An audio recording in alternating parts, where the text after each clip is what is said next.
नमस्कार बंधुरा बिपाशाज वर्ल्डের আরও একটি নতুন টিপসের ভিডিওতে তোমাদের সবাইকে স্বাগত আর অনেক ভালোবাসা জানিয়ে আজকে একটা নতুন ভিডিও শুরু করছি। দেখো বন্ধুরা, সকাল থেকে রাত পর্যন্ত মহিলাদের অনেক কাজকর্মই করতে হয়, তাতে কিন্তু নিজেদের জন্য আমরা কিছুটা সময় বের করতে পারি না। তাই কিছু কাজকর্ম যদি আমরা একটু বুদ্ধি খাটিয়ে করি তাহলে কিন্তু নিজেদের জন্য কিছুটা সময় বার করতে পারবো আর সংসারের অনেকটা সাশ্রয় হবে। তাহলে চলো বন্ধুরা, শুরু করা যাক আজকের ভিডিও। প্রথম টিপস, দেখো বন্ধুরা, সংসারের কাজকর্মের পাশাপাশি এই ঘরের যত ফার্নিচার আছে সমস্ত কিন্তু রেগুলার মুছতে হয়। এগুলো কিন্তু আমাদের একটা এক্সট্রা কাজকর্ম, তাই সেগুলো যাতে সুন্দরভাবে যত্ন করে আমরা রাখতে পারি, তাই প্রত্যেক দিনই কিন্তু আমরা সব কিছুই মোছামুছি করি। তার মধ্যে প্রধান একটা জিনিস হচ্ছে আয়না।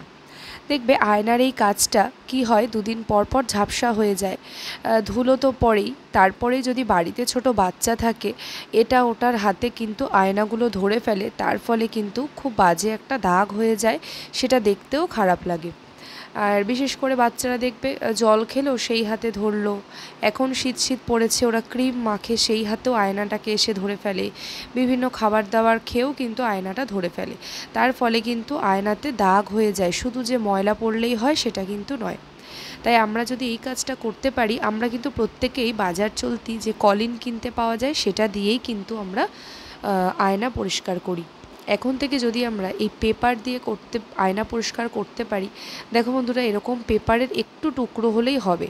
সকলের বাড়িতেই কিন্তু এরকম পেপারের যে কাগজগুলো সেগুলো থাকে, তাই খবরের কাগজ থেকে একটু ছোট টুকরো আমি নিয়েছি, নিয়ে এটাকে হালকা একটু জলে ভিজিয়ে নিয়েছি। এইবারে দেখো পেপার দিয়ে এত সুন্দর মোছা হবে, কলিন বলো বা অন্য কিছু বাজার চলতি কিছু দিয়ে পরিষ্কার করার থেকে কিন্তু অনেকটা ভালো। আর এতে কিন্তু কোনো খরচও হলো না, খরচা অনেকটা কিন্তু আমাদের বাঁচলো। তাই এখন থেকে বন্ধুরা এরকম কি করবে, কাগজ নিয়ে একটু জল নিয়ে আয়নার কাজটাকে ভালো করে ঘষে নেবে, ব্যাস আর কিচ্ছু করার দরকার নেই। তারপর কি করবে, শুকনো একটা সুতির কাপড় দিয়ে মুছে নেবে, তাহলেই দেখবে একেবারে ঝাঁ চকচকে, কোনো জায়গায় কোথাও সাদা সাদা যে ধোঁয়াশা ব্যাপারটা থাকে সেগুলো না, কোনো দাগ থাকবে না। আর পুরনো যতই দাগ হোক না কেন সমস্তটা কিন্তু উঠে যাবে। এখন থেকে বন্ধুরা এই আয়না কিন্তু তোমরা খবরের কাগজ দিয়ে মুছে নিও। আশা করছি বন্ধুরা এই ছোট্ট টিপসটি তোমাদের ভালো লাগবে। যদি ভালো লেগে থাকে কমেন্ট করে জানাবে, লাইক করো। চলে যাচ্ছি পরবর্তী একটি নতুন টিপসে। 2 নাম্বার টিপস, দেখো বন্ধুরা, ফোন যখন আমরা দেখি, ধরো রান্না করতে করতে আমরা গান শুনছি অথবা রান্নার কোনো ভিডিও দেখে আমরা রান্না করছি, তখন কি হয়, আমরা কিচেনে ফোনটা কোথায় রাখবো বুঝে উঠতে পারি না। কোনো টাইলসের মধ্যে হেলান দিলে সেটা স্লিপ করে পড়ে যায়। আর রান্নাঘর ছোট হওয়ার কারণে অনেকেরই, যাদের ছোট রান্নাঘর, ট্রাইপড বা কিছু রাখার জায়গাও থাকে না, সকলের কিন্তু এরকম ফোন রাখার স্ট্যান্ড থাকেও না। তাই তোমরা ঘরোয়া জিনিস দিয়েই যদি ফোন রাখার একটা স্ট্যান্ড তৈরি করে নিতে পারো, কেমন হয়? দেখো বন্ধুরা, প্রত্যেকের বাড়িতেই আমরা ক্ল্যাচার ব্যবহার করি, সেই ক্ল্যাচারের দাঁত অনেক সময় কি হয়, ভেঙে যায়, তখন আর সেটা মাথায় দেওয়া যায় না, আমরা ফেলে দিই। সেটা ফেলে না দিয়ে কিন্তু এই কাজটা করে নিতে পারো, অথবা এই ট্রাইপডের কাজ তোমরা এইভাবেও করতে পারো। ধরো ভিডিও দেখার দরকার, তখন ভালো ক্লিপ দিয়েও তোমরা এই কাজটা করে নিতে পারো। দেখো যদি লম্বাভাবে রাখো ফোনটা, তাহলে একটা ক্ল্যাচার দিয়েই হয়ে যাচ্ছে। এরকমভাবে কত সুন্দর দাঁড় করানো হয়ে গেল দেখো। আর যদি এরকমভাবে রাখো, ফোনটা যদি শুইয়ে রাখো, তাহলে দুটো ক্ল্যাচার লাগবে, একটাতে কিন্তু হবে না, একটা দিলে এদিক ওদিক কিন্তু হেলে পড়ে যাবে ফোনটা। দেখো দুটো ক্ল্যাচার দেওয়ার ফলে কত সুন্দরভাবে ফোন রাখার একটা স্ট্যান্ড কাজে হয়ে গেল। এটা পড়েও যাবে না ধাক্কাধাক্কি করলে। আর তোমরা রান্নাঘরের একটা পাশে এরকম ফোনটা রেখে গানও শুনতে পারবে, বিভিন্ন ভিডিও কিন্তু দেখতে পারবে।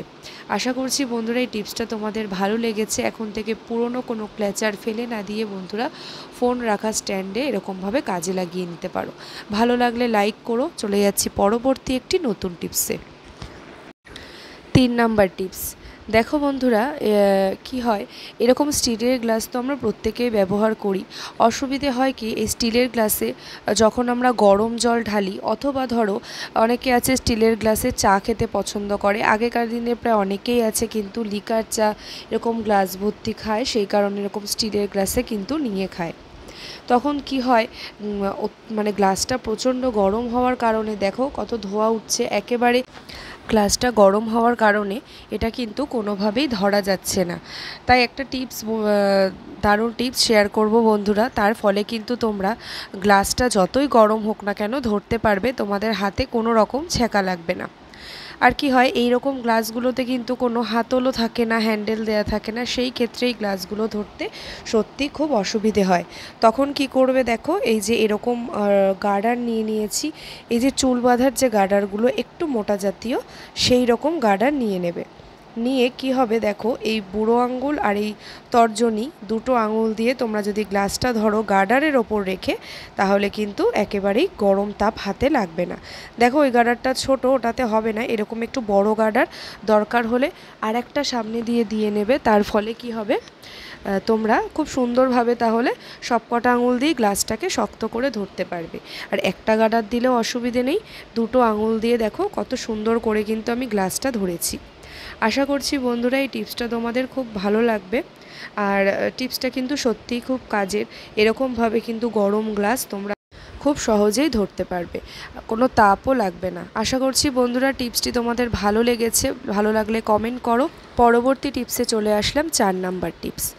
দেখো বন্ধুরা, আদা তো রান্নার কাজে আমরা ব্যবহার করি। আর একসঙ্গে অনেক আদা যখন আমরা নিয়ে আসি, কি হয়, সেগুলোকে একটু ছাড়িয়ে রাখলে আমাদের কাজের সুবিধে হয়, যখন দরকার তখন আমরা পেয়ে যাই। আর আদা আমরা যদি ধরো পিলার দিয়ে আদাগুলোকে ছাড়াই, যেভাবে আলুটাকে ছুলে নিই ঠিক সেরকমভাবে যদি ছাড়াই, কি হয়, অনেক ক্ষেত্রে হয় যে পিলারের মধ্যেই এই চোকলার সাথে আদার অংশ অনেকটা কিন্তু বেরিয়ে আসে। তার ফলে কি হয়, আদাটাও কিন্তু নষ্ট হয়। পিলার দিয়ে আদা ছুললে আদা মানে চোকলার খোসার সাথে কি হয়, আদাও অনেকটা কেটে বেরিয়ে আসে। সেই ক্ষেত্রে তোমরা যদি এই রকমভাবে আদাটা ছুলে নিতে পারো, দেখবে শুধু পাতলা যে স্কিনটা সেটাই উঠে আসবে, আদার একটু অংশও কিন্তু ছুলে বেরিয়ে আসবে না। তার ফলে তোমাদের কিন্তু কোনো আদাও নষ্ট হবে না, অনেকটা সাশ্রয় হবে। কি করলাম দেখো, এরকম যে ধারালো যে চামচগুলো সেগুলো নিয়ে নেবে।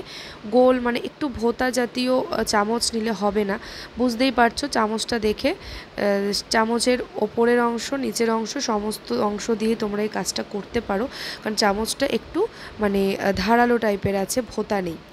কি করবে দেখো, চামচের পেছনটা দিয়ে আমি আদাটাকে একটু হালকা করে ছাড়িয়ে নিচ্ছি।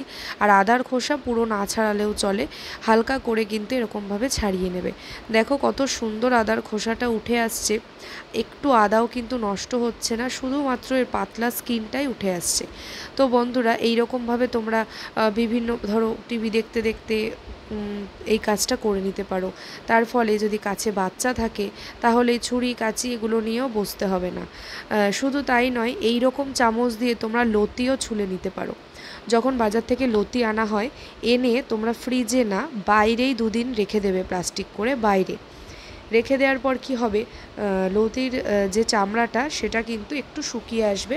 তখন এই চামচটা দিয়ে তোমরা যদি দুটো টান দাও, ওপরে একবার নিচে একবার, পুরো খুব সুন্দর করে কিন্তু লতির যে ছাড়ানো সেটা কিন্তু খোসাটা ছাড়ানো হয়ে যাবে। লতি ছাড়ানো অনেকেরই ঝামেলার কাজ, তোমরা কিন্তু এরকমভাবে চামচ দিয়ে ছাড়াতে পারো। তখন তোমরা বাচ্চাদের পড়াতেও এই কাজগুলো করে নিতে পারো। ছুরি কাঁচি পিলার এগুলো নিয়ে বাচ্চাদের সামনে বসতে হবে না। দেখো কত সুন্দরভাবে কিন্তু আমি আদাটাকে ছাড়িয়ে নিলাম। তোমাদের খুব সামনে থেকে আমি দেখাবো যে আদার কোনো একটু অংশও কিন্তু নষ্ট হয়নি। বন্ধুরা এখন থেকে এরকম চামচের সাহায্যে তোমরা আদা কেন, পটল আছে, পটলের খোসাও কিন্তু ছাড়িয়ে নিতে পারো। পটলের দোরমা যখন আমরা রান্না করি তখন কিন্তু পুরো কাটতে নেই, এরকম ছাড়ালেই হয়ে যায় স্কিনটা, তখন এই চামচ দিয়ে তোমরা কিন্তু কাজটা করে নিতে পারো। আশা করছি বন্ধুরা আজকের ভিডিওটি তোমাদের ভালো লেগেছে। আর আজকের ভিডিওর কোন টিপসটা তোমাদের সবথেকে বেশি ভালো লেগেছে বা কাজের মনে হয়েছে সেটা অবশ্যই কমেন্ট করে জানাবে। কে কোথা থেকে ভিডিওটি দেখছো সেটাও আমাকে কমেন্টে জানিও। আর যারা আমার চ্যানেলে নতুন বন্ধুরা, আজকের ভিডিওটি ভালো লাগলে বা উপকারে আসলে চ্যানেলটিকে সাবস্ক্রাইব করে পাশে থাকা বেল বাটনটা অল করে আমার পাশে থেকো। আর সবার সাথে শেয়ার করো যাতে প্রত্যেকের হেল্প হয়। আর কমেন্ট করো, লাইক করো। চলো আজকের মতন এই পর্যন্তই। পরের দিন নতুন ভিডিও নিয়ে আর এরকমই হেল্পফুল টিপস নিয়ে আবারও দেখা হচ্ছে। আর ততক্ষণ তোমরা সবাই ভালো থেকো, সাবধানে থেকো আর সুস্থ থেকো। আজকের মতন এই পর্যন্তই।